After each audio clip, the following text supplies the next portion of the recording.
Welcome dito sa video na to, and sa video na to pag-uusapan natin how you can create an AI avatar na pwede mong gamitin to build your personal brand, build your authority when it comes on online, no? So dito sa video na to, isa-isahin natin paano ko nakagawa ng mga ganitong klaseng, sabihin natin ganitong klaseng AI avatar na pwede mong gamitin for personal brand. And ang nakakatuwa at maganda dito sa bagong update ng AI is sobrang magagamit mo siya. Malapit na siya dun sa level na talagang 100% accurate, no? And I think meron ka lang kailangang proper instructions na kailangang ibigay sa AI to achieve yung sabihin natin sobrang lapit dun sa face details na meron ka. And use AI as a tool to help our business to grow, and especially kung gusto mong mas mapabilis yung production ng team mo, ng creative team mo, also para mas maging productive din. Ayan. And I think AI is napakalaking tulong sa mga nagsisimulang mag-start ng business or may business na and want to grow online. So, ang i-share ko sa iyo dito is how to create, no, an AI avatar with a consistent face details na kailangan. So, ang unang kailangan mo dito, ito, take note, no? Unang kailangan mo dito na instructions is kailangan meron kang ibibigay sa AI na high resolution image. So, pakita ko sa iyo itong aking prompt, no, na ginamit dito. Yan, i-share ko na lang sa iyo. So dito makikita mo sa taas, no? Medyo madami na akong nagawa dito, pero ito, bilisan natin. So ito yung simple prompt. Simple prompt na pwede mong i-test, i-try. Hindi siya komplikado. Meron akong detailed prompt pwede kong ibigay sa iyo 'yon. Pero yung idea is ito 'yon, no? Sabihin mo sa kanya, I want you to generate an AI, an image for my personal brand purposes. So kung saan mo ba siya gagamitin? Sa company mo ba? Ayan, business mo ba, dun sa offer mo ba? Next is position as an authority. So, sino ka ba? No? Ano ba yung expertise mo? Ano ba yung ginagawa mo? So, dapat sabihin mo yon. So, example, you are in the coaching, marketing, and business. Sabihin mo sa kanya. Use kung anong size yung gusto mo.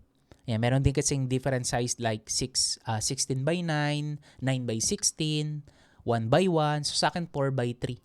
So, para sakto lang, no? Pwede mong gamitin sa iba't ibang social media. In 4K resolution. Bakit 4K? Kasi pag 4K, mas malinaw. Di ba? Mas klaro or mas detailed yung picture na gagamitin, na ibibigay sa'yo ng AI. Next is, use my real face. Do not invent another person. So, yun nga, yung challenge sa AI, alam naman natin yun na kapag meron kang ipapagawa kay AI, later on habang nagbabago talaga yung person na nilagay mo dun sa AI. Ayan, nag-iiba yung itsura, hindi mo malaman kung ano nangyayari. Pero since sa mga changes and update nga like ChatGPT 2.0, mas ano na siya, mas detail. Kahit si Gemini naman dati ganun, hindi niya binabago talaga. Pero ChatGPT is ganun na rin. Pero importante na dapat meron kang proper instructions na ilalagay sa kanya. So paano ko siya ginawa? Basic lang ang ginawa ko. Number 1, real image ko po to ha. Kumbaga, kuha siya sa magandang camera, malinaw na camera. Kung makakapagkuha ka nga sa cellphone, okay lang naman, pero make sure na dapat clear yung kuha dun sa cellphone mo. Okay, dapat hindi blur. Kung high end camera naman like yung mga mirrorless, DSLR, pwede mong kung meron kang kuha doon sa mga photo album mo, yun yung gamitin mo. So, as much as possible, maglagay ka. So, ang ginawa ko dito, meron akong shot na malaking shot, ito. So, ito, yung screenshot na to, yan na yung pinakasakto niya. Tapos, sinum ko siya. So, importante kasi na dapat makita ni AI in detail yung face recognition mo. So, i-zoom in mo siya. So, paano mo siya i-zoom in? I-crop mo to, screenshot mo to, yung picture mo, tapos i-upload mo din siya. Yan, naglagay lang din ako dito ng additional para makuha niya yung body or yung body composition mo. Paano ka tumayo? Ayan. So, kulang pa nga yung naibigay ko, no, as much as possible. Pero dapat kung magsisend ka is malinaw, tapos hindi yung face mo is on cam. Okay, nakaharap ka. Okay? Pwede naman later sabihin mo kay AI na different side view, no? So, yun yung first step na kailangan mong gawin. So, kapag ganito yung ginamit mo, bibigyan ka ni AI ng generic, ayan, na merong ganito. Ayan, since hindi pa proper yung prompt and instructions natin, nilagyan ng maraming ganyan. So, kumbaga, kung gusto mo itong tanggalin, kung gusto mong gamitin to, hindi mo rin siya magagamit kasi may mga text, di ba? So, ito yung basic prompt. Okay? Ngayon, paano matatanggal yung text?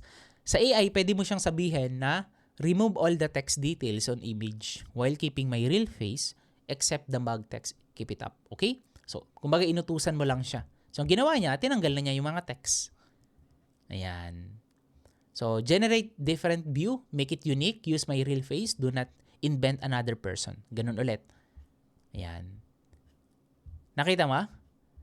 Ito side view na to. Pero kung titingnan ko, ako yan. Ako talaga yan, no?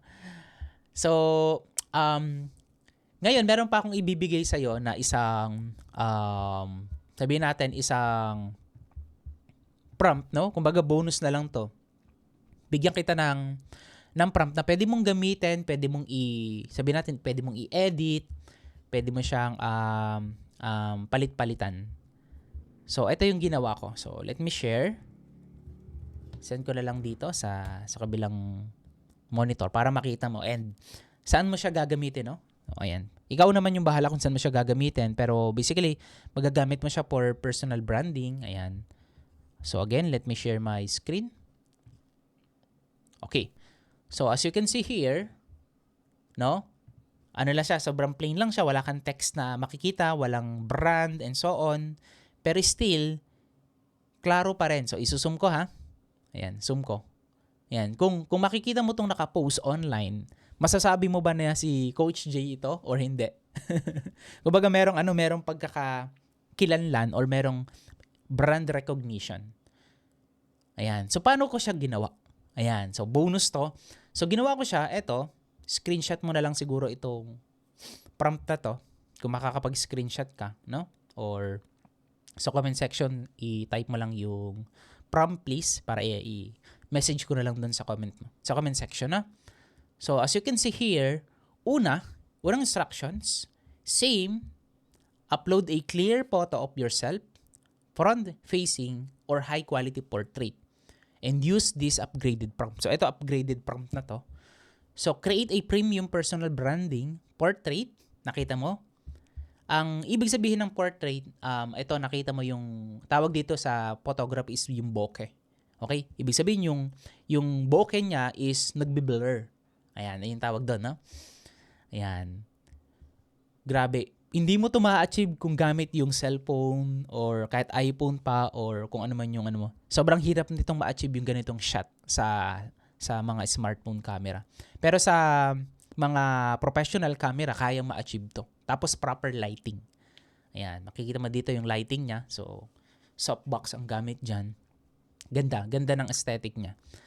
And next is, pakita ko sa iyo, mabilisan lang, no? Style. Sa style, pwede kang magbago-bago. Kasi yung style or yung output na gusto mo is, it depends naman yan kung ano yung personal brand mo or ano yung ginagawa mo.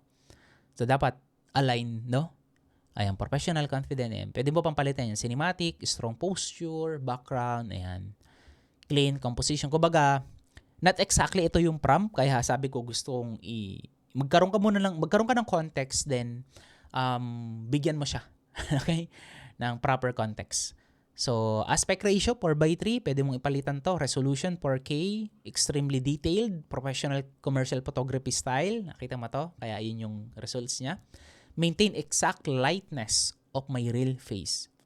No AI.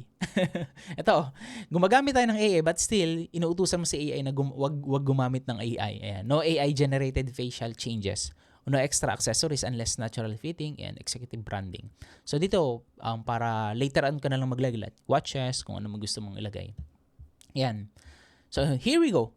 Ito na yung pinaka-output ng ginawa natin. And ganun lang kabilis and pwede mo na siyang gamitin for thumbnail, pwede mo na siyang gamitin for mga personal brand, yung mga poster, pwede mo siyang gamitin as profile picture for a brand. So, marami kang mapagagamitan, and kung gusto mo naman na palit-palitan yung mga shot, no, you can ask AI na mag-generate ng different shot list, or sabihin natin different places dun sa office, then sabihin mo lang sa kanya and bibigyan kanya. Ngayon, mapapansin mo magbabago na yung face recognition. So, gawin mo, ulitin mo ulit yung instructions at ibigay mo yung mga screenshot ng real faces mo para hindi siya magbago. Alright, so I think that's it. I hope nakatulong itong short video na to. Kung nakatulong itong short video na to, make sure to share this video to anyone na tingin mong magagamit din yung napag-usapan natin dito sa video na to. And wag mo kalimutan, i-like yung video na to, comment down below. Thank you so much, and until next time, God bless you.